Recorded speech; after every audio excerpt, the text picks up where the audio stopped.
right, everyone, welcome back to another episode of the Let's Talk Movies podcast. I'm your host, Brian Drolet. Let's begin. Now, I know I said I was going to have a guest this week, my friend, comedian Ben Morrison, but our schedules didn't quite align, so I'm giving you more of the latest movie news, and next week, I promise I will have a human being chatting with me about movies, but until then, let's get to the movie news. Now, this weekend, Cocaine Bear was one of the most successful releases, making $23 million, more than it was projected. I actually went to go see Cocaine Bear, but I live in Los Angeles where we're currently having end of times, biblical weather type of rain downpouring on us every day. And believe it or not, when I got to the theater, there was a blackout. That's right. Apparently the theater had been struck by lightning. Maybe it was the Cocaine Bear getting in the back by the wires. I don't know. But I did not get to see this bear. I was very upset. I thought the movie looked absolutely hilarious. It's actually one of the first huge comedies to come out in theaters in a really long time. Everybody's afraid to do comedy nowadays, scared of who they'll offend, if it will sit well with the public. Nobody wants to get canceled. So I was really excited to see a big blockbuster type of movie off a ridiculous topic, but it's based off true events, okay? This is a real story that happened, and obviously they're taking some comedic liberty, I'm sure, with the movie. It was directed by Elizabeth Banks, who I'm pretty sure also did the Pitch Perfect movies. Really talented actress, clearly a talented director, so good for her. The movie was such a success, in fact, they're even thinking about doing a sequel, Cocaine Shark. Yes, that's true, and it's based off a real story that I think happened in like Australia or something, where there was actual cocaine that got in the water, and I don't know, the sharks got high, but they're thinking about doing a sequel to that. And in fact, they're not the only people looking to capitalize on the success. Apparently the studio Asylum, which is a studio that kind of pumps out low budget, kind of cheesy, movies. They're responsible for the Sharknado franchise starring Ian Ziering, who used to be in my acting class. Shout out to Ian Ziering. But yeah, so they're thinking about doing Attack of the Meth Gator. I mean, come on. I'm not going to lie. I would have to watch. I mean, I got to see this gator who's on meth. Can you imagine? There's sharks and tornadoes. There's gators on meth. Asylum Studios is going to turn that around quick. They're known for making their movies fast and putting it out. After all, they want to capitalize on the popularity of Cocaine Bear. So what do you guys think? Are you excited for Attack of the Meth Gator? You want to go see Cocaine Shark? Have you seen Cocaine Bear? I could be telling you guys what I thought of Cocaine Bear right now, but the damn power outages. I'm going to try again this week. But let's move along with our movie news. New images from the latest Mission Impossible movie shows that they are doing aerial stunts like in Top Gun. So I guess, Tom Cruise was like, look, people like me up in an airplane, up in the air. Let's throw that into this Mission Impossible, which, by the way, I hear it's very possible, this mission, so I'm sure they're gonna be successful. Andy Serkis, the director of Venom: Let There Be Carnage, was recently interviewed, and he revealed that in the famous post-credit scene in Venom: Let There Be Carnage at the end, when Eddie Brock's world collides with the current Spider-Man's world, Tom Holland was actually supposed to be in the scene. So he said it was a little unclear just how much these worlds would interact, but clearly the fans want it. Venom shifts back over to Marvel's control, I believe, in the near future, just like the X-Men characters. So we're going to be seeing a lot more of Venom and Tom Holland, hopefully in the next Spider-Man movie, which should be coming out soon. I know they just started writing the script. Hard to imagine that they didn't start writing the script before now. I mean, the movies make so much money, you would think right after the other one releases, they say to the writers, all right, guys, we got 10,000 gallons of coffee. Let's get to writing. We got billions of dollars to make. But Serkis did say there are definitely plans to bring Venom and Spider-Man together. We're going to have to wait for Phase 6 of the Marvel Universe.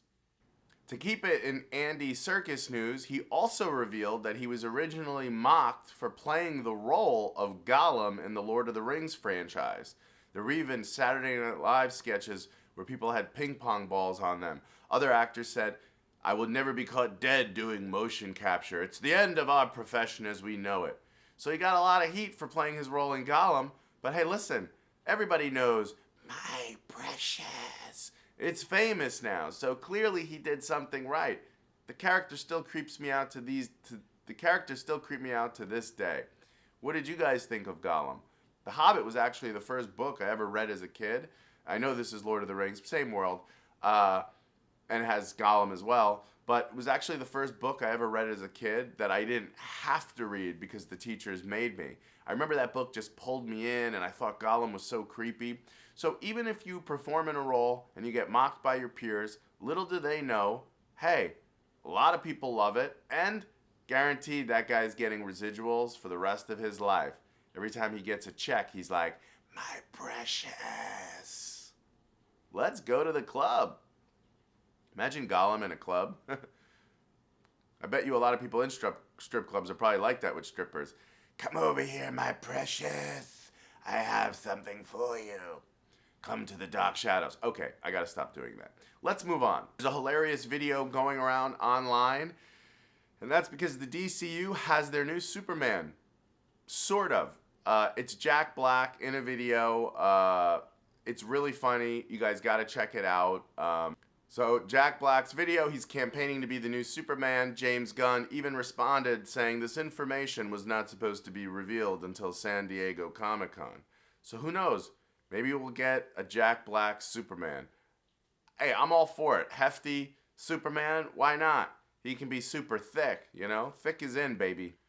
James Cameron just revealed teasers of his nomadic Na'vi tribe that is coming to his Avatar sequels. It is a nomadic tribe that travels to Pandora.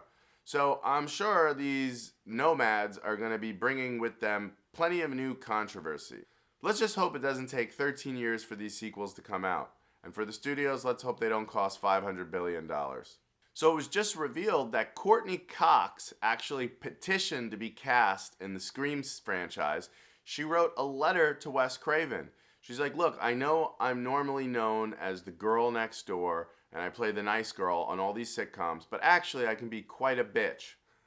So that's how she ended up getting cast. She was just forthright. She's like, look, if you don't cast me, I'm going to leave a bag of poop on your doorstep. I'm going to call you up. When you answer, I'm going to hang up because Wes Craven, I can be quite a bitch. So even when you're a big star on a TV sitcom like Friends, you still got to put in that extra effort. You got to let the directors know, hey, you don't cast me, I'm going to mess with you, okay? I'm going to make your life like Friday the 13th, Wes Craven. So you got to put in the extra effort, even when you're the big stars, like Courtney Cox, who petitioned Wes Craven to get that role.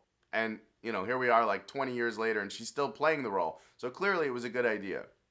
So, Amanda Seyfried of Mean Girls fame is in the news because there's an upcoming Mean Girls musical. I actually have quite the connection to the Mean Girls cast. I was staying at the pool house of Lindsay Lohan's assistant and best friend when I first moved to California. Lindsay and I actually share the same birthday, July 2nd, fun fact. I also went on a comedy tour with Daniel Franzese, who was also in Mean Girls. I opened for him on a college comedy tour. Shout out to Daniel. Also know Jonathan Bennett just from over the years through mutual friends. And so, you know, I'm connected to this cast, and they want to be in the musical. And Amanda Seyfried was, I think that's how you say her name, not totally sure. But she was in the news because her idea, which made people feel really old, was why don't they play the mothers of the Mean Girls? That's right, people. It's 2023. We're all aging faster than we'd like to admit. But those Mean Girls characters, you might still feel like you're same age as them, but we're all older now. There's some gray in this beard if you zoom in, or you don't even have to zoom in. But maybe they'll play the mothers, which some people love the idea, and some people are like, oh my God, you're making me feel old, Amanda. But I'm sure they all still look great. Fantastic. So hopefully they'll get a chance to appear in this musical. Just goes to show you, you know, how iconic movies can be, that, you know, 20 years later, the movie is still going, there's still a huge fan base, and there's a musical coming out, so stay tuned. So, Tom Cruise, who I mentioned Mission Impossible earlier, he also was quoted as saying he's finally considering slowing down as far as doing his own stunts. How will that affect his movies? I don't know. But he said, look, I've been writing stories and sketches and doing my own stunts and super involved with every part of the process my entire life. So it's kind of like an athlete, you know, when LeBron James has to retire, it's going to be tough. This is his life. This is what he knows.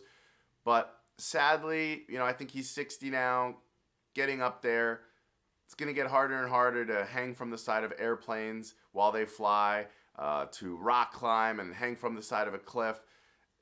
Tom Cruise, as he gets older, he's going to have to kind of shift into mission. Very possible. This mission is going to get completed. There's no doubt about it. Mission definitely going to get completed, coming to theaters this winter.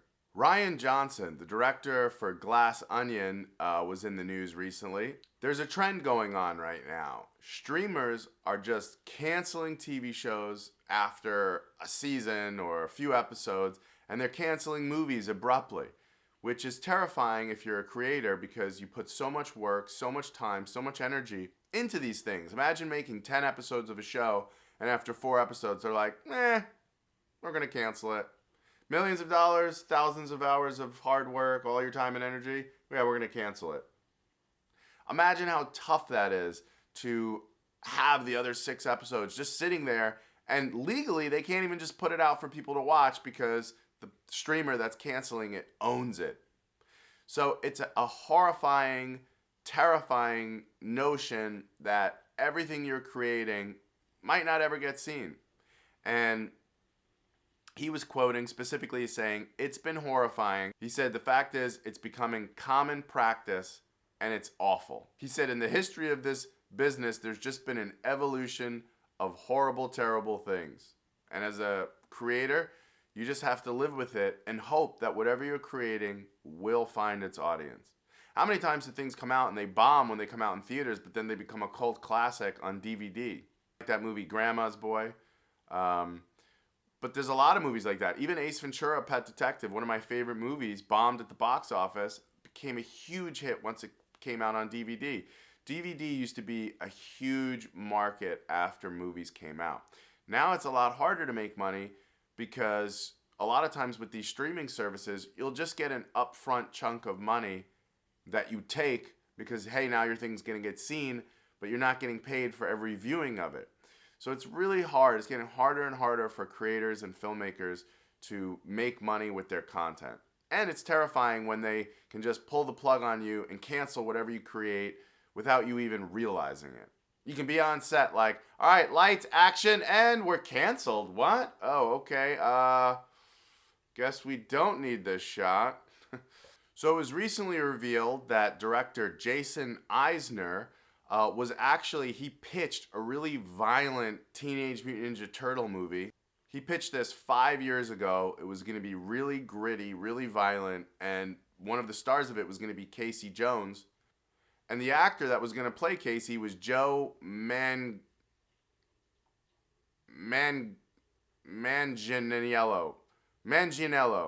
Man, I am not saying that name correctly. Manganiello. Man, that's hard to say. Well, now I got it. Manganiello. But anyway, he was supposed to play Casey Jones, and it was the project that almost happened but never did. Do you guys? I don't know how I feel. I love the Teenage Mutant Ninja Turtles, but like a super violent, dark Ninja Turtles, I don't know. I kind of love the fun humor thrown in there with the Turtles. It'd be hard to imagine them just dark. But I don't know. What do you guys think? Would you have liked that? Apparently, Manganiello was Flash Thompson in Sam Raimi's Sam Raimi's Spider-Man. I don't remember that. I'd have to go back and watch, but that's interesting to know. He was also very briefly Deathstroke in the DCEU, I believe in the Suicide Squad movies. And Manganiello also lost the role of Superman to Henry Cavill. That's interesting to know. I don't see him as Superman personally, but hey, he was apparently in the running, so good for him. He did say that losing the role of Superman sent him into months of depression.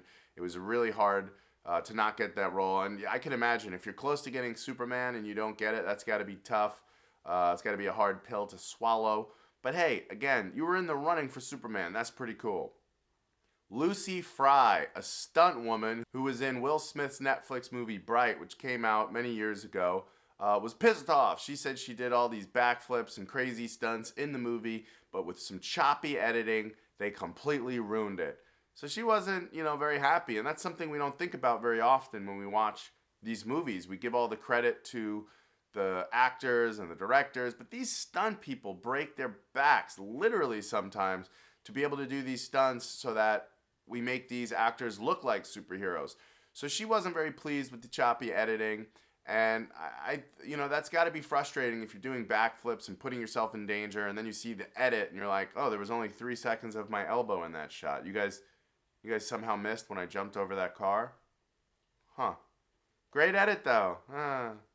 So come on, Lucy Fry, give her better editing. Come on. Ant-Man, which had a great opening weekend, actually has the biggest drop-off in a second weekend for a Marvel movie. So the ant was mighty until it was not.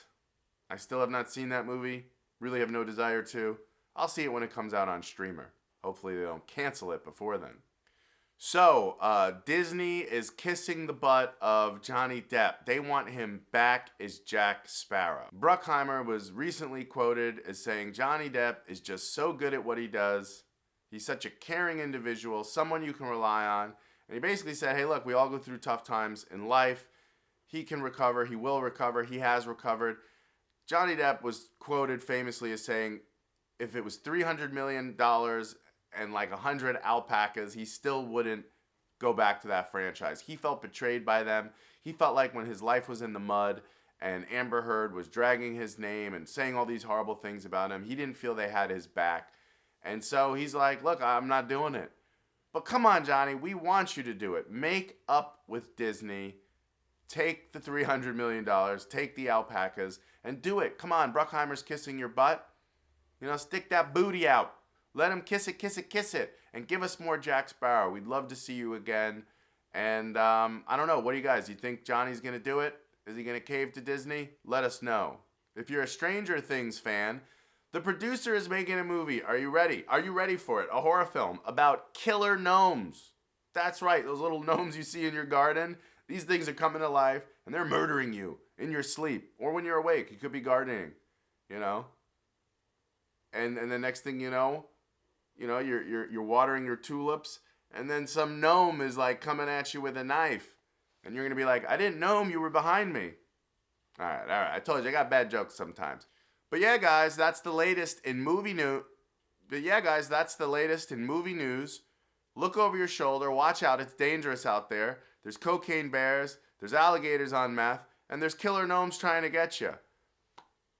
Tune in next time to the Let's Talk Movies podcast for more movie news and conversations about movies. I'm your host, Brian Drolet. Be sure to like, subscribe, comment to the Up On Game Network. Thanks for watching.